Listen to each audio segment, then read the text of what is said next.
All right. So, to talk about the history really quick, most of you know this.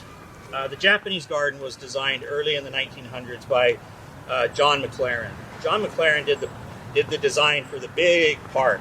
I don't think they even had all the acreage at the time, but he did the big park design. One of the very specific things that he did, like the fountain and the band shell and designing, was this garden. So this garden was included in the design right from the beginning. And in fact, if you look at the designs, and I can show you if we get a chance one-on-one later on, if you look at the design from John McLaren and you zoom down into the garden, which is just a small piece of this big, huge design, the garden actually is organized very similar to the way it's organized right now. And in fact, in the early 1900s, about, right off the bat, 1950, the site was identified for the garden. And in 1916 to 1918, just right after the entire park opened, 1916, on July 4th, was the opening day of Lithia Park. And right then, and right for the next few years, this garden was being designed.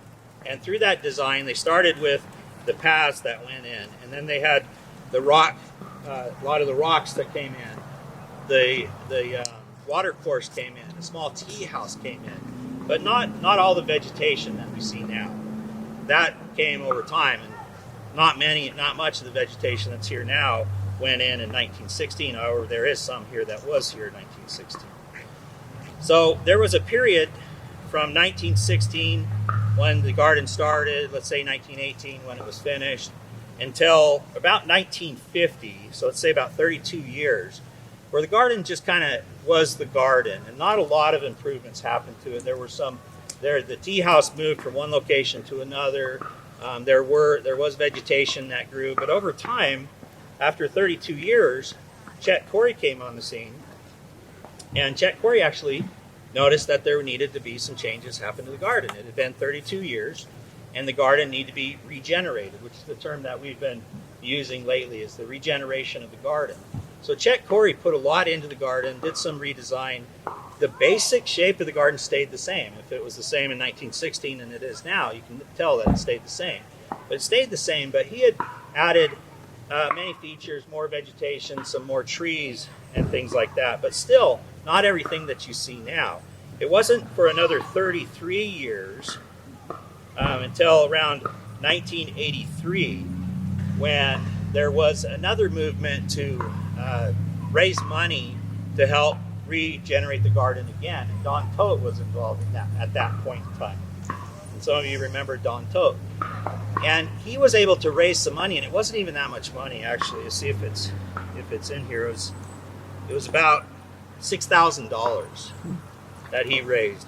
But Don, through his connections, he was able to leverage his connections and the people he knew throughout the state, and he was able to get all the maples that we see in here now into here, and was able to plant the garden and make it look like what we're used to now.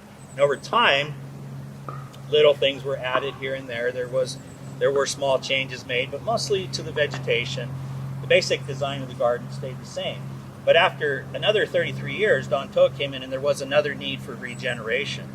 So now, if you go from 1983 to now, 2020, that's about 37 years.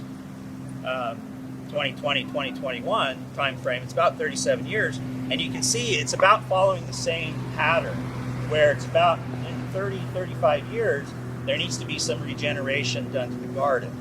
And what I'm telling you right there is to emphasize the need for the regeneration. I think a lot of us will walk through the garden today, and I was talking to somebody earlier on who was visiting from out of town, and they were saying, "Oh, it just looks so beautiful right now," and you're really gonna regenerate it or redo it right now. It just looks so beautiful, and it's true. It does look beautiful right now, and walking through it today is probably one of the best times you're going to walk through it at this time of the year. But if you look really close, as we have with the arborists and with our designer and the other people, there are trees in there that are struggling. There are many trees in there that the roots have been exposed for a long period of time, and people have been walking over top of them. There are trees that are probably aren't going to last the next 5 years. There's trees you can see right now that might not be here next year. But it's time for some regeneration. And I'm not saying every tree in here is bad. We're not going to take out every tree in here.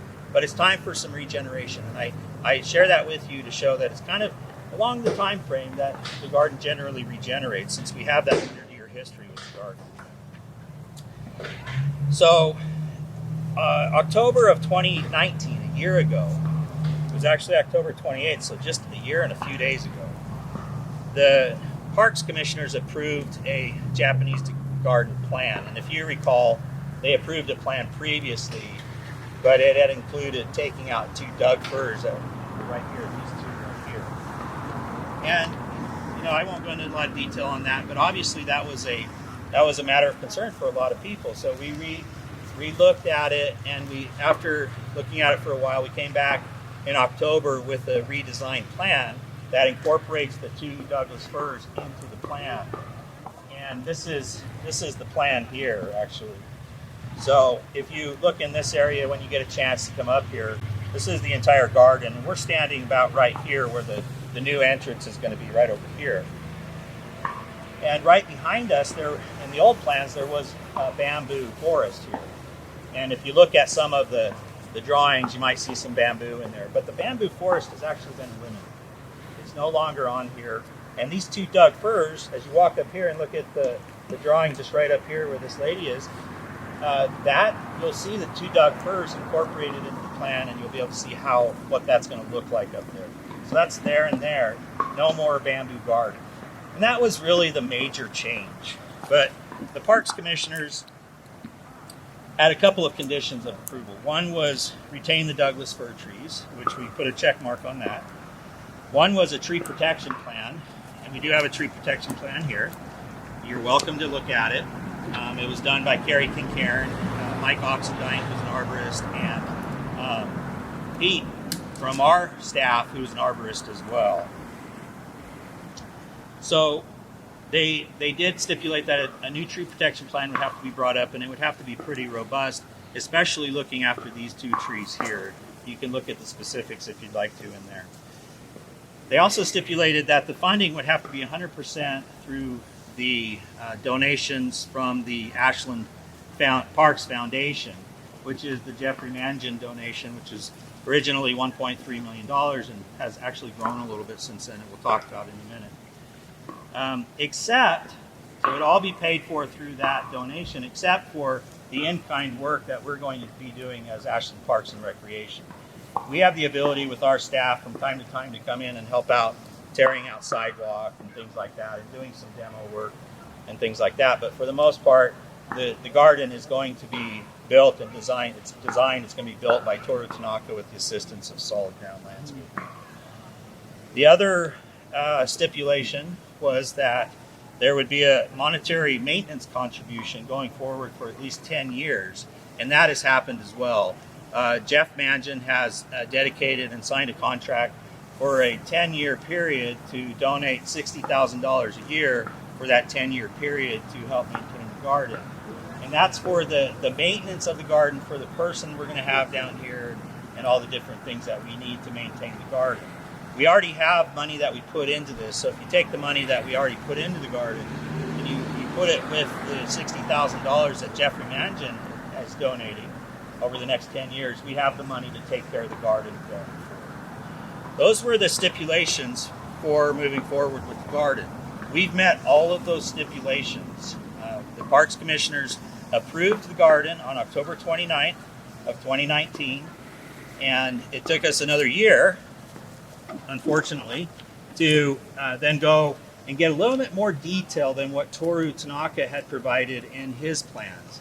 If you look at Toru's plans, they're very nice, and they show the artistic side of the Japanese garden and how it's going to look in the future, the colors and the organization and everything.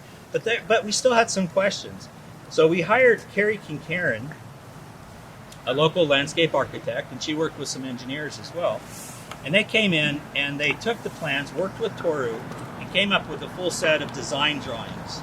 And the reason why this was important, because Toru's going to build the garden. And you know, he could do it his own way and use his plans, and you know, we just trust him that it's going to happen. And we do trust him. I trust him. But the process that we usually go through is we have a set of design drawings, and we have a contract, and we have a bond that says that everything is going to happen. The contract says everything is going to happen according to the plan. The bond says it's going to be finished according to the plan, and if you don't finish it, we will be able to step in with the money that you bond and finish the garden.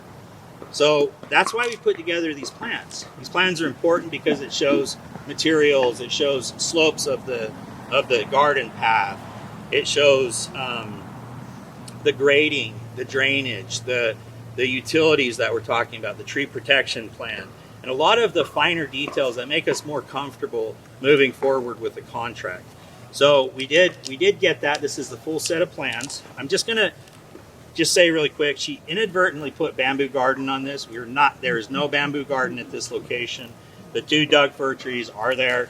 It's part of the plan. It's a stipulation of their condition of the approval, so they are definitely there.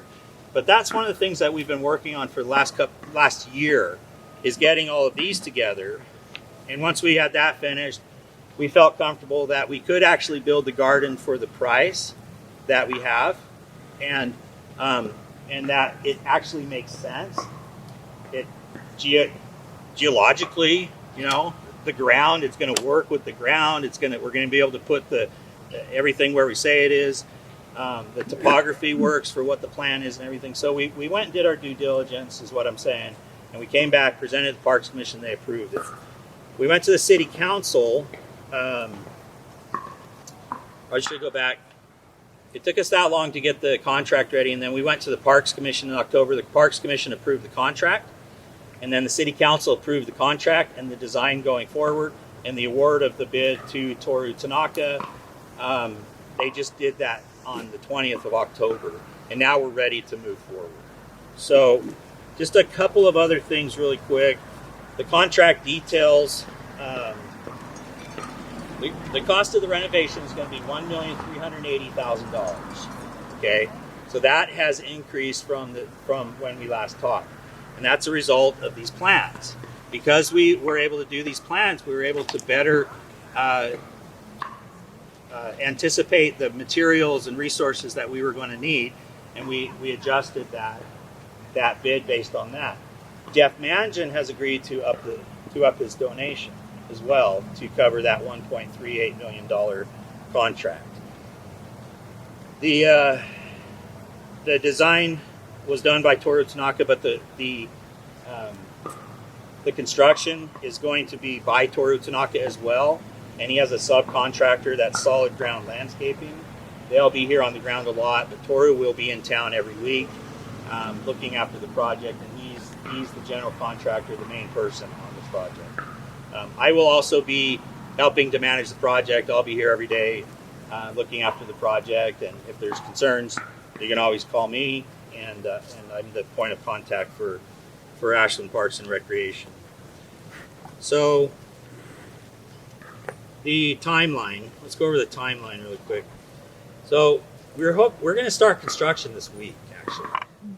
And that means that there will be a construction fence here for the timeline of the project. And the timeline of the project is 24 months. And was this remain and then we're just adding? No, it's being redone through here. There are things that are being taken out and replaced. So this is, and you're welcome to look at the plans when we're done talking. This is actually the last presentation we're doing after a number of presentations on this topic, after several years of conversations on this. So the timeline is 2 years, and a lot of people ask me, why does it take so long? I mean, it's a landscaping project. Why does it take so long? And it has to do with the I think it has a lot to do with the authenticity of a Japanese garden, the cultural aspects, and the fact that this is a presentation of a cultural piece of cultural art, if you will, that's manifest through landscape architecture. This is a tradition that goes back thousands of years. It's a very old tradition of building and landscaping, And just like any artist doesn't want you to come in and critique their painting halfway through the painting, they'd rather wait until it's all done and you're actually critiquing their finished work. That is what we're also looking at here. So with some of our garden projects, you might see us come in, lay a sidewalk down, do some landscaping. You see some little plants here and there, get the water in there to get them to grow, and we open it up. And then down the road a little bit, we enjoy the beauty and the grandeur of the landscaping project that we did after everything grows a little bit. Well, this is the 2 years is not only going to give time to work the ground, but to give the plant material a time to grow and acclimate and to see what's working and what's not working. And when we open it up again in 2 years, you will have a finished piece of art that you'll be walking through, as opposed to just wait type of thing. Just wait until this is done. It's going to be amazing. It's going to be more finished, and it'll be more of an experience as it opens up and you're able to walk through.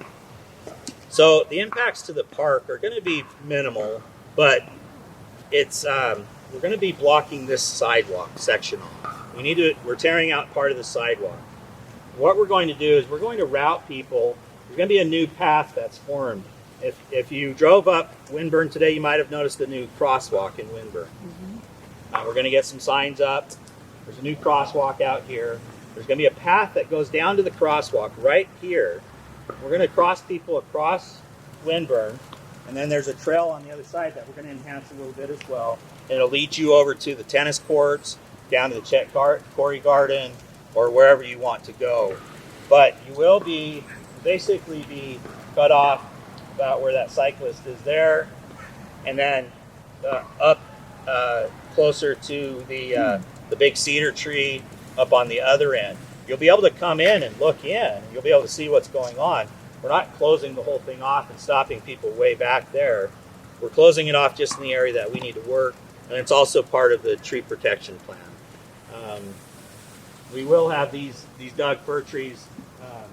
We'll have fences on both sides of them around the larger trees in this area, and all the larger trees around here. We'll have fences around those so that the construction vehicles don't accidentally drive into the root areas and damage trees unnecessarily. So there'll be a lot of fences around here. We'll be accessing mainly from up in this area here, but it's not going to be a steady stream of trucks and contract materials and things coming in. Over a 2-year period of time, there's going to be some heavy usage, and there's going to be some heavy days where things are coming in. But for the most part, it's going to be a pretty calm construction process, is what I'm anticipating, because of the length of time and the small area that we're working with. I mean, we are working with just about, let me get the actual area here. We're working with less than 3/4 of an acre of land is what we're working with here. We're going to be making the garden a little bit bigger, and it's going to expand about 6,500 square feet. Most of that expansion right here we're expanding. And then on the other side, where the sand and stone garden are, that's most of the expansion you're going to be seeing here. So that is pretty much my presentation. It goes over the details of how we got here. I'm not going into great details about the actual garden itself. I can answer questions, but like I said, we've done this several times. We've talked about this garden design a lot, and you'll be able to walk the garden and see some of the drawings, and I can answer questions about the design right now. I'm free to ask those as well. So with that, I'll turn it over to the questions. No chance of pushing it like 1-2 weeks for the color? Yeah, I mean, that's a good point. Somebody said that 2 weeks ago. Can we push it out a little bit farther, because they wanted to start October 15th. I could push it, if you guys really wanted me to, I could push it to the end of this week. But that's about as far as we could push it to. Oh, is that a win? We got a win? Okay. So I'll look into that, see if we can do that. But I admit, as much as you guys are going to see as you're walking through, the garden is in pristine color. It's the color right now that everybody waits for, and I think that's a reasonable request. But understand that we did push it this far already, and I think we can push it till the end of this week. Cool. Okay. Oh, Joanne. Last time we talked this other time, you said you were going to be the general contractor. Has something changed? It has changed, yes. I'm So disappointed. we did look at being the general contractors ourselves and then having all the separate contracts. But unfortunately, with all the changes that we've had and the losses of employees, we can't continue to do that. It's infeasible for me to do that. What is feasible for me to do is to be the project manager for the project and continue to be on site every day and making decisions on things. Now, the plans are the plans, and if we do anything different from what the plans are, as the project manager, I would have to approve that, and that will be my job duty. So if there are issues with it, obviously it's my fault. You come and you talk to me. So I'm going to be looking out for it, and I still will be the project manager and will be involved day to day. That actually happened in reality. Okay. I'm going to tell you right now because I think it's important and I think it's good for everybody to hear Okay, this. thank you. These trees were stipulated that these trees remain and that they be protected as well. Yeah. We are going to be doing work in this area though, and that's a fact. So through the landscape architect Carrie Kincairn and the arborists that we have come up with an enhanced tree protection plan for these two Douglas fir trees. Now, there's that plan is in here, and you can look at the plan in here, and you can read the information about it.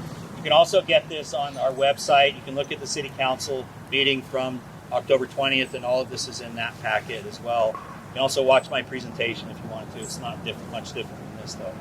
But one of the other things we're going to do that's special for this area right here is anytime any work takes place in this area, Pete Boffman, who is our arborist, will have to sign off on a work plan for this area.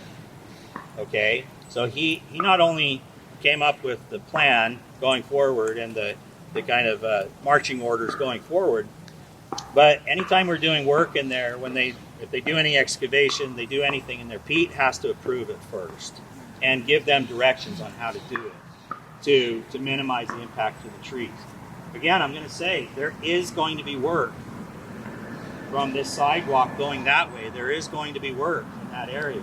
But Pete Boffman, our arborist, will oversee that in addition to myself, which I'm not an arborist, so we need someone specialized to do that.